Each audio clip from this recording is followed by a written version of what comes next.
तो hello and welcome back guys. तो इस वीडियो में अपन मशीन लर्निंग की स्कोप एंड लिमिटेशंस को देख रहे होंगे।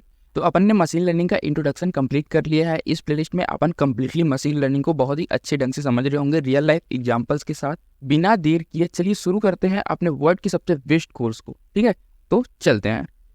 तो सबसे पहले अपन सारे स्कोप्स देखेंगे, उसके बाद अपन लिमिटेशंस पे आएंगे। तो स्कोप्स के अंदर सर्च इंजन हो गया अपना, डिजिटल मार्केटिंग हो गया अपना, स्पैम डिटेक्शन हो गया, ट्रैफिक अलर्ट हो गया, हेल्थ केयर हो गया। फिर सबसे पहले अपन सर्च इंजन को समझेंगे, है ना, एक एक स्कोप करके अपन सारे समझ लेंगे। उसके बाद अपन लिमिटेशंस को समझेंगे, ठीक है, ब्रीफ में।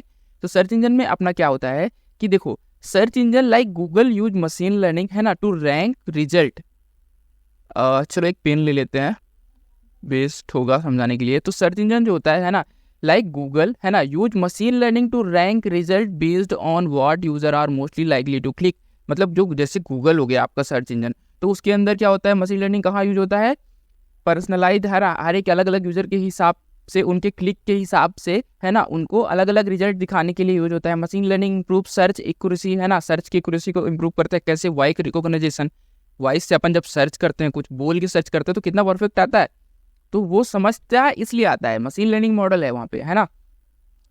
Image search and many more services, है ना, feature advertisement in search engine will also relay heavily on machine learning. मतलब क्या है, मतलब ये है कि मशीन लर्निंग के अंदर एडवर्टाइजमेंट का भी फीचर अच्छे से इम्प्रूव किया गया है। क्योंकि एडवर्टाइजमेंट हर एक अलग अलग यूजर को अलग अलग दिखाया जाता है ना। जिसको जूते पसंद है उसको जूते का एडवर्टाइजमेंट, जिसको चप्पल पसंद है उसको चप्पल का।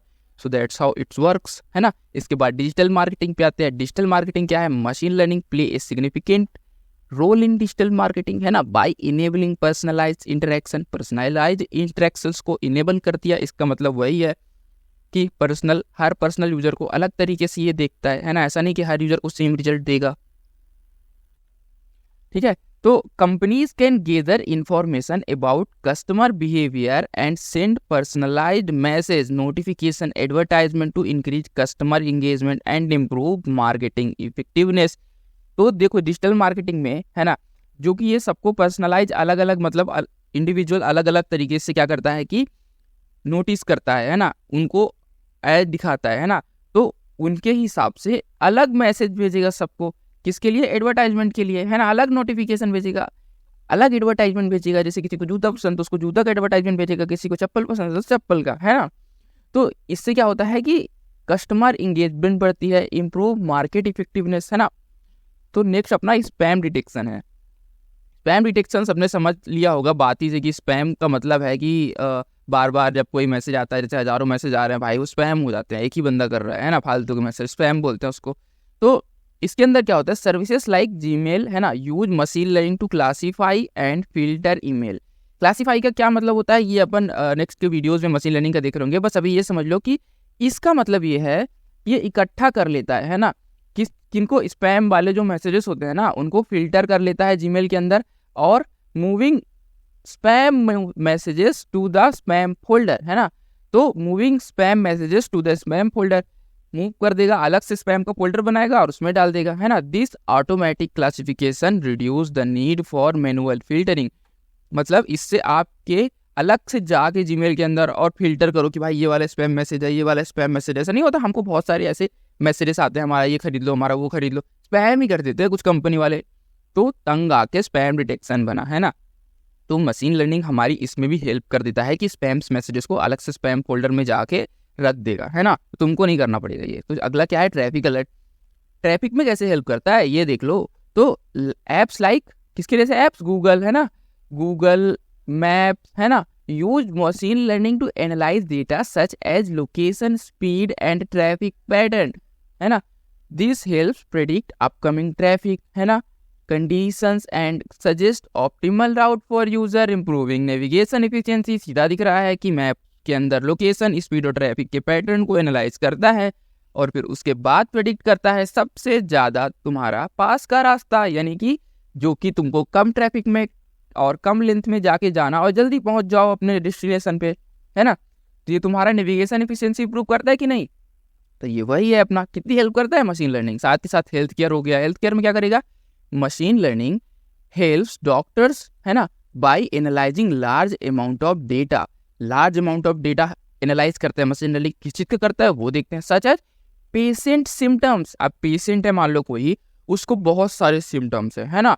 अब कई बार क्या होता है डॉक्टर्स को भी भूल जाता है भाई बहुत सारे सिम्टम्स है, फिर ऐसा होता है कि बहुत सारी बीमारियों के सेम सिम्टम होते हैं, बस एक दो सिम्टम अलग अलग होते हैं, है ना। तो फिर इस प्रकार में तो कुछ इधर उधर हो सकता है ना। तो past disease cases and treatments, same symptoms, past disease cases और ट्रीटमेंट, इन सब के डेटा को मशीन लर्निंग क्या करेगा कि एनालाइज करेगा और फिर क्या करेगा, डिजीज बताएगा, है ना। This allow doctors to get better insights, है ना। इस चीज की वजह से डॉक्टर को पेशेंट्स की कंडीशन पे बेटर नॉलेज मिलता है ना। इम्प्रूव पेशेंट्स केयर, है ना, reduce cost and make patient happier, इससे पेशेंट और ज्यादा खुश हो जाता है ना भाई। इससे मतलब क्या होता है कि और डीप में चीजें पता चल जाती है ना। तो it can also help find disease early and suggest personalised treatment for each patient, है ना। तो ये क्या करता है, पहले ही डिजीज को पता कर लेगा, बहुत सारी जो हो सकता है कि डॉक्टर भी ना पता कर पाए, क्योंकि ये बहुत डीप लेवल पे करते हैं ना एनालिसिस। और फिर इसकी वजह से हर एक पेशेंट को पर्सनलाइज्ड ट्रीटमेंट मिल पाता है ना। तो that is very good thing for us. अब लिमिटेशंस ऑफ मशीन लर्निंग पे आते हैं। तो जहाँ पे कि मशीन लर्निंग पे क्या क्या दिक्कत हो रही है भाई, अभी कौन सी चीज़ है जो मशीन लर्निंग को लिमिट कर रही है कि इतने सारे अपन फायदे ना ले पाए, कम से कम ले पा रहे हैं। चलो शुरू करते हैं। Machine learning accuracy depend heavily on the availability and quality of training data, है ना। मशीन लर्निंग एक्यूरेसी मतलब कि मशीन लर्निंग कितना एक्यूरेट सही रिजल्ट देगा, है ना। तो ये किस पे डिपेंड करता है, ट्रेनिंग डेटा पे, जो डेटा अपन उसे दे रहे होंगे। अब वो ट्रेनिंग डेटा क्या होता है, ट्रेनिंग डेटा मान लो कि अपन ने पिछले वीडियो में देखा था कि जैसे अपन उसे 2 देंगे और बता देंगे कि ये एक इवन है कि ऑड है, ऐसे ही अपन 4 देंगे फिर बता देंगे इवन है ऑड है, ऐसे करके अपन बहुत सारा ट्रेनिंग डेटा दे देंगे और फिर वो मशीन लर्निंग एक पैटर्न डिसाइड कर लेगा कि कैसे इवन और ऑड को पहचानना है ना। एक एल्गोरिदम बना लेगा, एक पैटर्न बना लेगा, प्रोग्राम बना लेगा, ठीक है। तो अपन को बस इनपुट आउटपुट देना होता है, तो ऐसे उसको बोलते हैं अपन ट्रेनिंग डेटा। तो जिसके बेस पर मशीन लर्निंग आगे प्रेडिक्शन करता है रिग्रेशन मॉडल बना के, है ना। तो अब large data set are required for learning and processing, है ना, which can be time consuming and resource intensive. मतलब कि मशीन लर्निंग में जो है लार्ज डेटा सेट लगता है। अब जैसे कि मैंने अभी बताया कि 2 फिर ये बताओ कि इवन है कि ऑड है ना, ऐसे ही 4, ये ऐसा लार्ज डेटा सेट लगता है, बहुत सारा डेटा, तो तब जाके मशीन लर्निंग सही तरीके से क्या कर पाता है, प्रेडिक्शन कर पाता है। फिर there is no guarantee of consistent performance as model can fail with insufficient data or errors, है ना। तो यहाँ पे कोई गारंटी नहीं होती है कि तुम्हारा जो रिजल्ट आया है ना तो एकदम सही ही हो।